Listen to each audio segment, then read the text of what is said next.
Hi, for those of you that don't know me, my name is Jack. I'm Rachel's brother and also her best man. I'd like to thank all of you for coming tonight. It's so nice seeing all these nice, friendly faces from all over the country. So, when Rachel and I were younger, I ran her over with a golf cart. That's one thing we have in common. Neither of us are the best drivers. So, Alfonso, consider this a warning as you're coming into our family marrying my sister. One of our family's favorite stories about driving is how that when Rachel and I were headed to school in the morning, she was backing out of our garage, but forgot to lift the garage door up. So she ran into it, breaking it completely.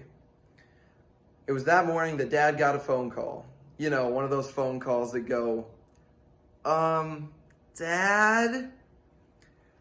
But Rachel's fender benders aren't always her fault. Sometimes it's an act of God.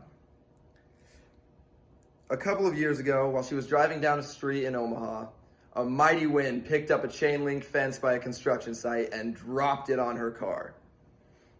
It was another one of those phone calls to my dad somewhere on the farm, you know, the kind that go, Dad? But I'm not just here to give Rachel a hard time. She has a lot of positive qualities too. Alfonso, you're now married to probably the only girl in Nebraska that's ever been dubbed the nickname the Pig Whisperer. For those of you non-farmers out there that don't know what a pig whisperer is, it's kind of like a horse whisperer, but rather than quietly, calmly caressing a horse and getting it to do what you tell it, you just stand there waving your arms going, ah, ah, trying to get this pig down a chute. Rachel always was a horse girl at heart, but all we had was pigs, so you make do with what you got. But the job that changed Rachel's life forever wasn't hog wrangling, driving me to school, or being my caddy on the golf course. It was being an RA at Loyola University.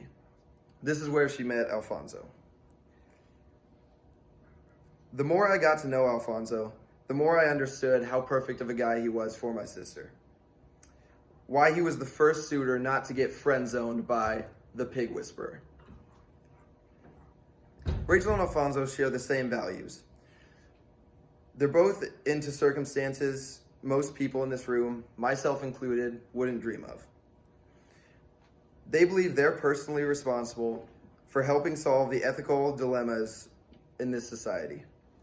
And I've watched them over the years help many people, and they will continue to do this throughout their whole lives and careers. I'm so proud of you two and the life you've already begun together. I look up to you, Rachel, in a lot of ways. You remind me what's important to me. You set an example for me of how to live my life with grace and how to live and be a good person. I couldn't be happier for you two. Congratulations and welcome to the family, Alfonso. Cheers.